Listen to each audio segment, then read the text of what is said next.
على أهلها أما بعد فأعوذ بالله من الشيطان الرجيم بسم الله الرحمن الرحيم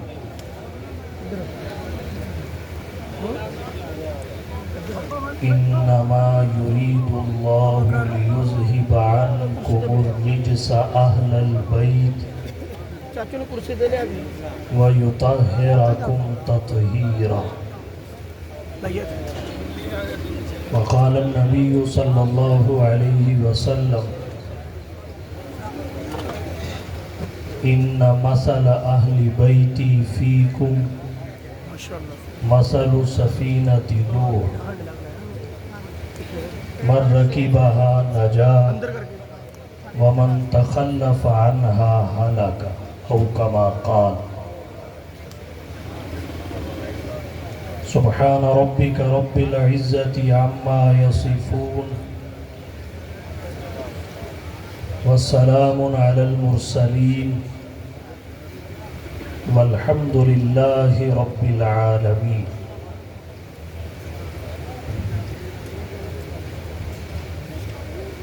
واجب الاحترام معزز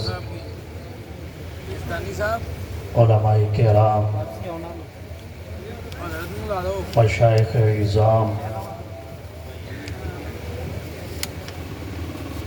عزیز بھائیوں دوستوں بزرگوں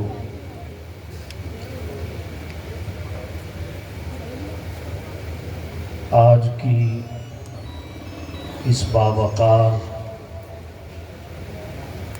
سالانہ شہادت کانفرنس میں حضرت مولانا علامہ طاہر محمود اشرفی صاحب اور برادر مکرم حضرت مولانا حافظ محمد امجد صاحب جامع گفتگو فرما چکے ہیں. میرے بعد شہباز ترنم وکیل اہل سنت حضرت علامہ شبیر احمد صاحب عثمانی مدظلہ العالی اور سفیر یمن حضرت مولانا علامہ صاحبزادہ زاہد محمود صاحب قاسمی دامت برکاتہم العالیہ چیئرمین مرکزی علماء کونسل پاکستان آپ سے محو گفتگو ہوں گے.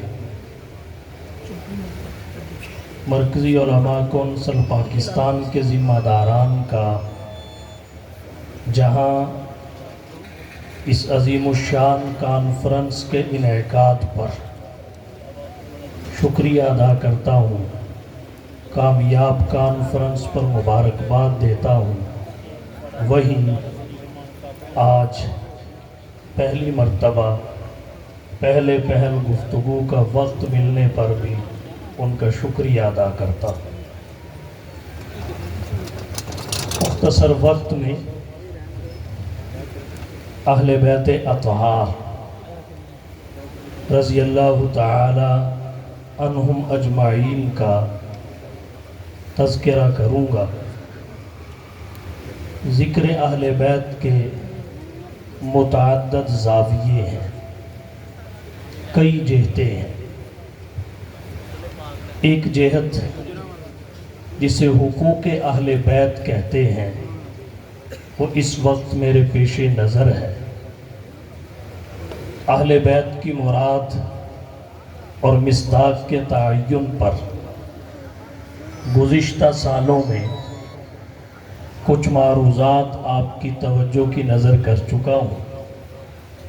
بلا تمہید اہل بیت کے چند حقوق آپ کے سامنے رکھنا چاہوں گا. اہل بیت نبوت کا ایک حق ان کا تذکرہ بالخیر ہے. ہماری زبانیں ان کے ذکر خیر سے تر ہوں، اور اس کی متعدد وجوہ ہیں۔ سب سے پہلی وجہ یہ ہے، جناب نبی کریم صلی اللہ علیہ وسلم کا حکم ہے۔ آپ نے فرمایا اذکروا موتاکم بالخیر، وفی روایت اذکروا محاسن موتاکم، وفی روایت اذکرکم اللہ فی اہل بیتی۔ اس بنا پر اہل بیت اطہار کا ذکر خیر میرے لیے اور ہم سب کے لیے لازمی اور ضروری ہے۔ دوسری وجہ یہ ہے، ان مقدس نفوس کے ذکر خیر سے ہماری ان کے ساتھ نسبت کا اظہار ہوتا ہے کہ ان شخصیات اور مقدس ذوات کے ساتھ ہماری اور ہمارے بڑوں کی نسبت ہے۔ نمبر 3، ہمارے محبت اور تعلق کا اظہار بھی ہوتا ہے۔ نمبر 4، ایمان کو جلا ملتی ہے۔ نمبر 5، اجر و ثواب میں اضافہ ہوتا ہے۔ نمبر 6، ان کی سیرت و کردار سے رہنمائی حاصل کرنا ہمارے لیے بھی ہماری نسلوں کے لیے بھی آسان ہو جاتا ہے، اور یہ ذکر اہل بیت کا سب سے بڑا اور اہم سبب ہے۔ یہ ان کا پہلا حق بھی ہے، اور دوسرا حق خود ان کی سیرت و کردار سے رہنمائی حاصل کرنا ہے کہ ہم اپنی عملی زندگی کی بنیاد ان کی پاکیزہ حیات پر رکھیں۔ حضرت فاروق اعظم رضی اللہ تعالی عنہ سے عدل و انصاف سیکھیں، طرز احتساب سیکھیں، حسین ابن علی سے صبر و رضا سیکھیں، ایثار اور قربانی سیکھیں۔ عمر بن خطاب رضی اللہ تعالی عنہ سے عدل کی حکومت کا قیام سیکھیں، حسین ابن علی رضی اللہ تعالی عنہ سے اس کی حفاظت کا انتظام سیکھیں۔ ان کی سیرت و کردار سے رہنمائی حاصل کرنا، اپنی حیات طیبہ کی بنیاد ان کی پاکیزہ حیات پر رکھنا، یہ اہل بیت اطہار کا ہم پر دوسرا حق ہے کہ ہم ادھر ادھر نہ جائیں۔ نوجوانوں کے لیے صحابہ کرام، حضرت علی المرتضی، حضرات حسنین کریمین آئیڈیل ہیں، اور ہماری خواتین کے لیے حضرت عائشہ، حفصہ، حضرت فاطمہ، زینب، رقیہ، ام کلثوم آئیڈیل ہیں۔ ہمارے آئیڈیل یہ مقدس نفوس ہونے چاہیے، آج کے دور کے ٹک ٹاکر نہیں، اینکر نہیں، بگڑے ہوئے لوگ نہیں۔ ان کی سیرت و کردار سے رہنمائی لینا، یہ ان کا ہم پر دوسرا حق ہے، اور ان کا ہمارے اوپر تیسرا حق کیا ہے؟ ان کے ساتھ محبت کرنا، اپنے دل میں ان کی عقیدت کو مستحکم کرنا، ان کی مودت کو راسخ کرنا۔ حضور سرور کونین، ساقی کوثر، شافی معشر، ہادی اور رہبر، آمنہ کے لال، محبوب رب ذوالجلال، صاحب الحسن والکمال، جناب محمد مصطفیٰ، احمد مجتبیٰ، حبیب کبریاء، فخر الانبیاء، سید الورا، شمس الضحیٰ، بدر الدجا، رہبر و رہنما، لا یمکن الثناء، مکین گنبد خضرا، بلغ العلا، کشف الدجا، راحت العاشقین، شفیع المذنبین، خاتم النبیین، رحمت للعالمین نے فرمایا احب اللہ لما یغزوکم من نعمہ، اللہ سے محبت کرو اور اس وجہ سے کرو کہ اس نے تمہیں اپنی نعمتوں سے پالا ہے، اس نے تمہیں عدم سے وجود بخشا، پھر رفتہ رفتہ کمال تک پہنچایا۔ احب اللہ لما یغزوکم من نعمہ، اللہ سے محبت کرو اس لیے کہ وہ تمہیں نعمتوں سے نوازتا ہے، اس قدر نوازتا ہے۔ ان تعدوا نعمت اللہ لا تحصوها، کہ بدن کے بالوں کا گننا تو ممکن ہے مگر اللہ کی نعمتوں کا شمار ممکن نہیں ہے، ان کا احاطہ کرنا تمہارے بس میں نہیں ہے، دسترس میں نہیں ہے۔ ان تعدوا نعمت اللہ لا تحصوها، اللہ سے محبت کرو اس لیے کہ وہ نعمتوں سے نوازتا ہے۔ کیا کہیے، اگر انسان نہ بناتا ہم جانور ہوتے، انسان بنا کے ہاتھ پاؤں سلامت نہ ہوتے، اپاہج اور معذور کہلاتے، سر پہ بال نہ دیتا ہم گنجے ہوتے، اولاد نہ دیتا لا ولد ہوتے، مال نہ دیتا مفلس ہوتے، آنکھیں نہ دیتا اندھے ہوتے، سماعت نہ دیتا بہرے ہوتے، گویائی نہ دیتا ہم گونگے ہوتے۔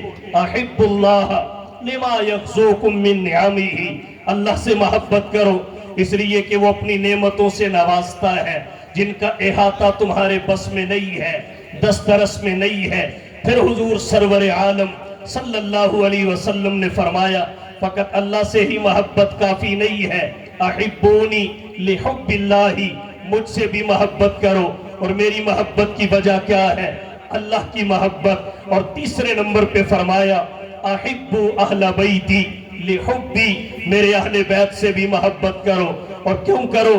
اس لیے کہ مجھے ان سے محبت ہے، مجھے ان سے پیار ہے، میری شفقتیں ان پہ برستی ہیں، میری عنایتیں انہیں ڈھانپ لیتی ہیں، اس لیے احبونی لحب اللہ، مجھ سے محبت اللہ کی محبت کی وجہ سے کرو۔ وَأَحِبُّ أَهْلَ بَيْتِي لِحُبِّي، اور میرے اہل بیت سے محبت میری محبت کی وجہ سے کرو۔ اس حدیث مبارکہ میں محبتوں کا ایک خوبصورت سلسلہ ہے، محبتوں کا ایک سنگم ہے۔ یہ حدیث مبارکہ محبتوں کی ایک زنجیر کو بیان کرتی ہے کہ اگر تم نے اللہ کی نعمتوں کی معرفت حاصل کر لی تو اللہ کی محبت تمہیں نصیب ہو جائے گی، اور اللہ کی محبت رسول اللہ کی محبت کا دروازہ کھولتی ہے، اور رسول اللہ کی محبت اہل بیت کی محبت کے بغیر نامکمل ہوتی ہے۔ احب اللہ لما یغزوکم من نعمہ، اللہ سے محبت کرو اس وجہ سے کہ نعمتوں سے پالا ہے۔ احبونی لحب اللہ، مجھ سے محبت کرو اللہ کی محبت کی وجہ سے۔ اللہ کو میرے ساتھ محبت ہے، محبت ہی نہیں سب سے بڑھ کے محبت ہے، سب سے زیادہ محبت ہے۔ اللہ کو محبت سب نبیوں سے، مگر سب سے بڑھ کر نبیوں کے نبی سے۔ یہی وجہ ہے انسانی مراتب میں سب سے بڑا مرتبہ، مناصب میں سب سے بڑا منصب نبوت و رسالت ہے۔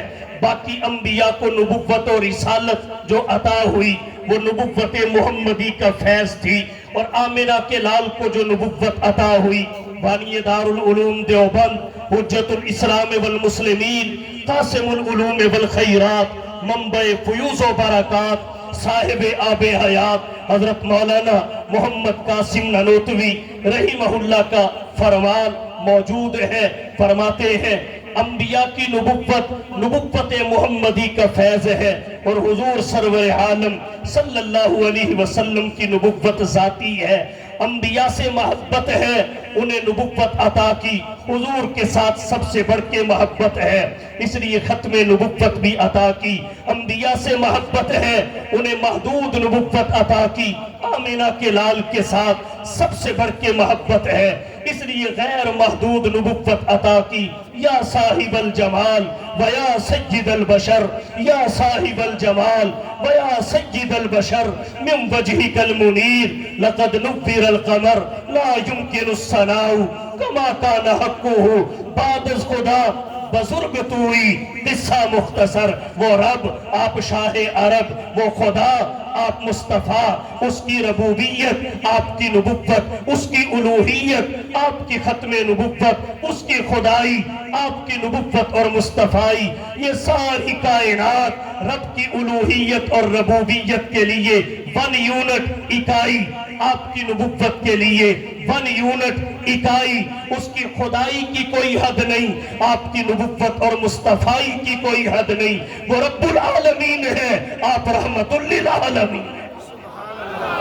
محبت ان سب سے تھی جنہیں امت عطا کی، سب سے بڑھ کر اس سے ہے جسے خیر الامت عطا کی۔ محبت ان سب سے جنہیں شفاعت کا تاج پہنایا، سب سے بڑھ کر ان سے جنہیں شفاعت کبریٰ کا اعزاز عطا فرمایا۔ محبت ان سب سے جن کا کلمہ امتوں نے پڑھا، سب سے بڑھ کر ان سے جن کا کلمہ نبوتوں نے پڑھا۔ محبت ان سب سے جنہیں امامت امتوں کی عطا ہوئی، سب سے بڑھ کے ان سے جنہیں امامت نبوتوں کی عطا ہوئی۔ محبت ان سب سے جنہیں معراج امتحان کی صورت میں عطا ہوا، مگر ان کے ساتھ سب سے بڑھ کے کیونکہ انہیں انعام کی صورت میں عطا ہوا۔ محبت ان سب سے جن کا معراج فرش زمین پہ ہے، اور سب سے بڑھ کے ان سے جن کا معراج بھی عرش بری پہ ہے۔ آقا تیری معراج کہ تو لوح و قلم تک پہنچا، تیری معراج کہ تو لوح و قلم تک پہنچا، اور میری معراج کہ میں تیرے قدم تک پہنچا۔ احبونی لحب اللہ، میرے ساتھ محبت اس لیے کرو کہ اللہ کو میرے ساتھ محبت ہے۔ احبو اہل بیتی لحبی، اور میرے اہل بیت کے ساتھ محبت اس لیے کرو کہ مجھے اپنے اہل بیت کے ساتھ محبت ہے۔ عائشہ کو پیار سے حمیرہ کہتے تھے، اس کا چبا ہوا مسواک چبا لیا کرتے تھے۔ برتن پہ جہاں عائشہ کے لب ہوتے تھے وہاں لب رکھ کے پانی نوش فرما لیا کرتے تھے۔ حضرت عائشہ رضی اللہ تعالی عنہا سے ایک ہی بوٹی نصف حضرت عائشہ کھاتی، باقی آپ کھا لیا کرتے تھے۔ حضرت خدیجہ دنیا سے رخصت ہو گئی، بڑی بڑی ازواج اور خواتین آپ کے عقد اور نکاح میں آئی، مگر حضرت خدیجہ کو آمنہ کے لال نہ بھلا پائے۔ حضور سرور عالم نے فرمایا احبو اہل بیتی لحبی، میرے اہل بیت کے ساتھ اس لیے محبت کرو کہ مجھے ان کے ساتھ محبت ہے۔ علی کو دیکھتے ہیں محبت فرماتے ہیں، حضرت حسن کو دیکھتے ہیں سردار قرار دیتے ہیں، حسین کو دیکھتے ہیں جنتی نوجوانوں کا سردار بتاتے ہیں۔ نبی کو حسنین کریمین کے ساتھ جملہ اہل بیت کے ساتھ محبت تھی۔ یہ محبت ہی تو ہے کہ حضرت حسین کی آنکھ کھلی، سامنے رخ مصطفیٰ کو پایا۔ رخ مصطفیٰ ہے وہ آئینہ، رخ مصطفیٰ ہے وہ آئینہ کہ اب ایسا دوسرا آئینہ نہ کسی کی بس میں خیال میں، نہ دکان آئینہ ساز میں۔ احبو اہل بیتی لحبی، اہل بیت سے محبت کرو میری محبت کی وجہ سے۔ اب محبت کا انداز چیک کیجئے، محبت کا معیار دیکھیے۔ حضرت حسین کی آنکھ کھلی، رخ مصطفیٰ کو دیکھا، گھٹی کا موقع آیا، لعاب مصطفیٰ مل گیا، جس کی برکت بھی معروف، مٹھاس بھی معروف، شفا بھی معروف، شہرت دوام کو پہنچے ہوئے، تفصیلات میں نہیں جاتا۔ پلانے کے لیے ہاتھ کی ضرورت پڑی، دست نبوت میسر آیا۔ اللہم اہدی امہ ابی ہریرہ، جب آمنہ کے لال نے کہتے ہوئے ہاتھ اٹھائے، یہ مسجد سے گھر میں نہیں پہنچ پائے کہ دعا عرش سے قبول ہو کے فرش پہ پہلے آ گئی۔ یہ وہ ہاتھ ہے جو سیاہ چہرے پہ پھرے، فرقت سے پہلے منور و روشن ہو گیا، جس ہاتھ کی ایک انگلی سے آسمان کا چاند دو ٹکڑے ہو کے زمین پہ آ پڑا۔ احبو اہل بیتی لحبی، محبت کا انداز دیکھیے۔ آنکھ کھولی، رخ مصطفیٰ کو دیکھا، گھٹی کا موقع آیا، نبی کا لعاب دہن ملا، پلانے کے لیے ہاتھ کی ضرورت پڑی، دست نبوت میسر آ گیا۔ 7ویں دن آمنہ کے لال نے حرب سے نام تبدیل کر کے حسین رکھا کہ حرب کا معنی لڑنا، اور حسین یہ لڑائی والا نہیں، صلح والا ہے، امن والا ہے۔ بالوں کی حجامت کر کے وزن کے برابر چاندی کا صدقہ آمینہ کے لال نے کیا، اپنی جیب سے عقیقے کا خرچہ برداشت کیا۔ اور کہنا چاہتا ہوں جب حسین کے بیٹھنے کا موقع آیا نبی کا سینہ زمین بن گیا۔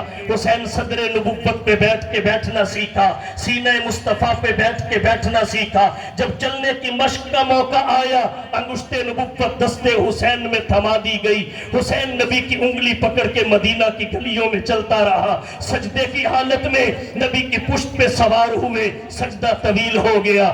خطبہ دیتے ہوئے گرتے پڑتے دیکھا، خطبہ موقوف کر کے اٹھایا، بوسہ دیا، چوما، سینے سے لگایا اور پھر خطبہ مکمل فرمایا۔ کیا کہیے؟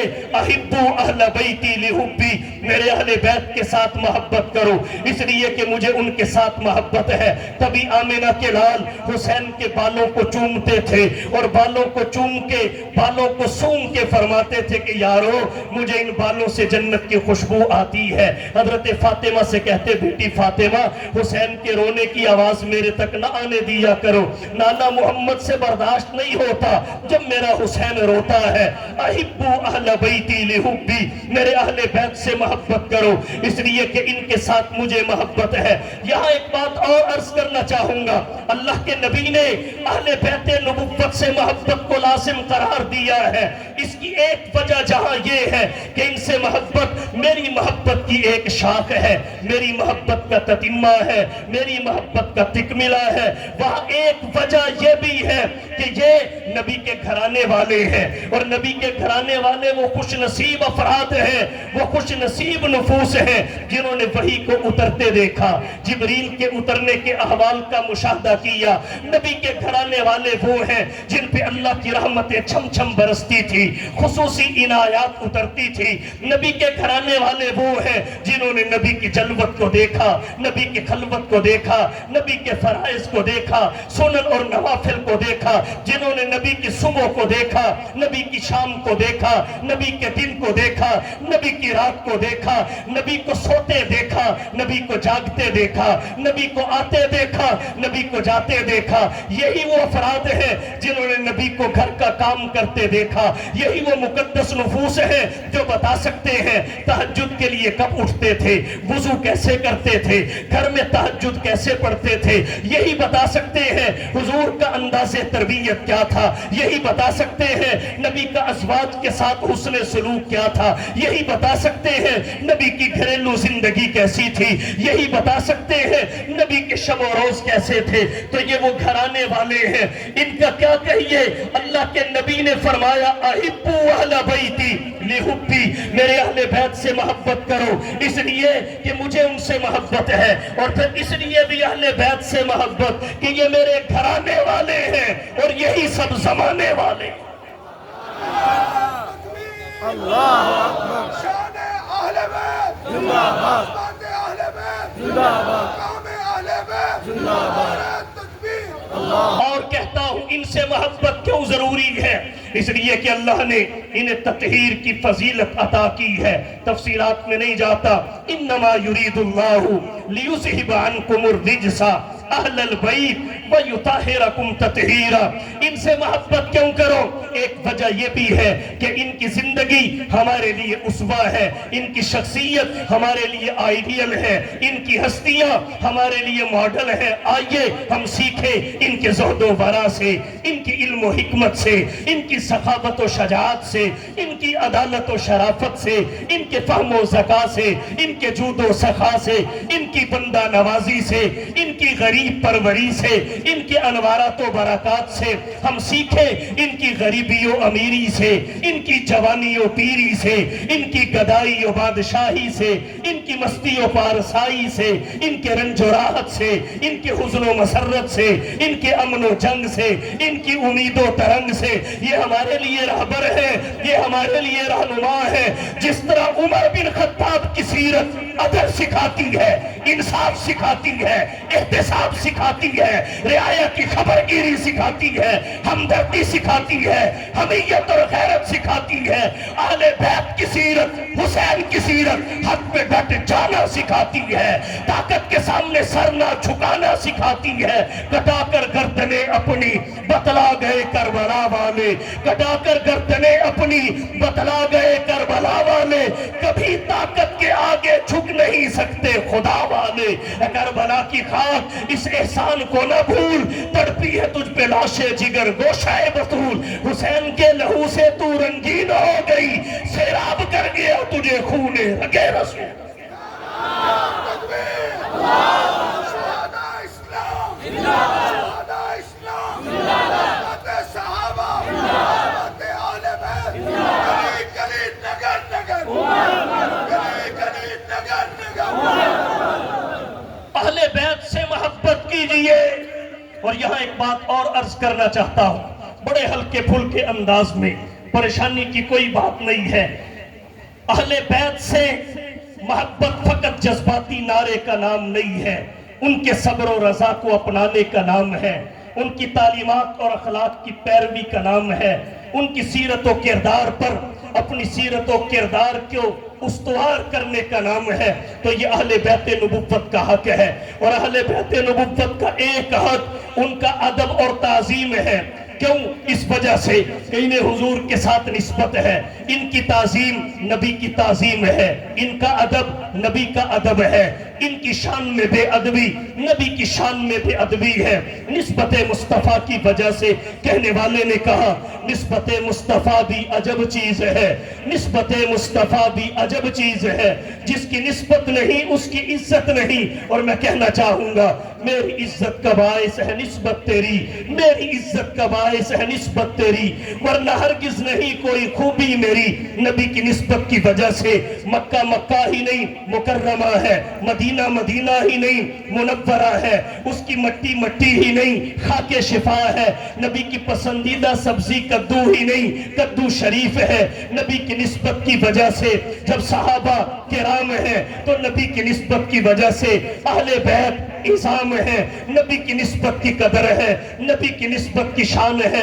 نبی کی نسبت کی وجہ سے اہل بیت کا ادب ضروری ہے، ان کا احترام ضروری ہے، ان کی تعظیم ضروری ہے۔ یہاں ایک حدیث پڑھنا چاہوں گا، حضور سرور کونین، ساقی کوثر، شافی معشر، ہادی و رہبر، آمنہ کے لال، محبوب رب ذوالجلال، صاحب الحسن والکمال، جناب محمد مصطفیٰ احمد مجتبیٰ، حبیب کبریا، فخر الانبیاء، سید الورا، شمس الضحیٰ، بدر الدجا، رہبر و رہنما، لا يمکن الصلاة، مکین گنبد خضرا، بلغ العلا، کشف الدجا، راحت العاشقین، شفیع المذنبین، خاتم النبیین، رحمت للعالمین فرماتے ہیں الا لوگو سن لو، حرف تنبیہ ہے، سن لو، ان مثل اہل بیتی فیکم مثل سفینۃ نوح، میرے اہل بیت کی مثال تمہارے اندر کشتی نوح کی طرح ہے، من رکبھا نجا، جو اس میں سوار ہوا بیڑا پار ہوا، جو اس میں سوار ہوا نجات پا گیا، ومن تخلف عنہا ہلکا، اور جو سوار نہ ہوا پیچھے ہٹا تباہ و برباد ہو گیا۔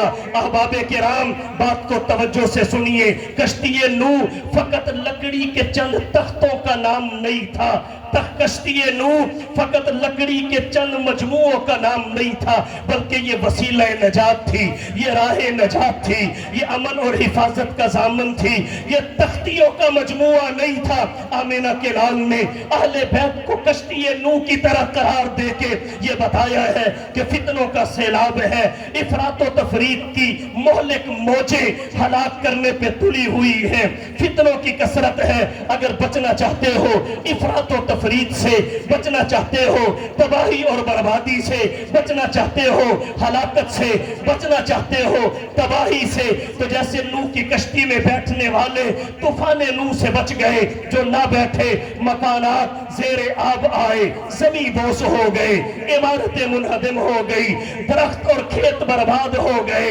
جو کشتی میں سوار نہ ہوا اس کی نسل مٹ گئی، جو کشتی میں سوار ہو گیا وہ بھی محفوظ رہا۔ نسب بھی محفوظ رہا، نسل بھی محفوظ رہی، خاندان بھی محفوظ رہا۔ اگر ایمان کی حفاظت چاہتے ہو، اخلاق کی حفاظت چاہتے ہو، تہذیب کی حفاظت چاہتے ہو، اقدار و روایات کی حفاظت چاہتے ہو، ذہنی اطمینان کی حفاظت چاہتے ہو، دنیا کی حفاظت چاہتے ہو، آخرت کی حفاظت چاہتے ہو، تو آؤ ازواج کی عقیدت کو دل میں بٹھا لو، بنات کی عقیدت کو دل میں بٹھا لو، نواسوں کی عقیدت کو دل میں بٹھا لو، نواسیوں کی عقیدت کو دل میں بٹھا لو، نبی کی نسبت کی قدر کرو۔ خلفائے راشدین یہ نبی کے ساتھ نسبت رکھتے ہیں، خلفائے رسول، ازواج رسول، اہل بیت رسول، بنات رسول، ازواج رسول، یہ نبی کی نسبتیں ہیں، اور نسبت مصطفیٰ بھی عجب چیز ہے، جس کی نسبت نہیں اس کی عزت نہیں، اور میری عزت کا باعث ہے نسبت تیری، ورنہ ہرگز نہیں کوئی خوبی میں۔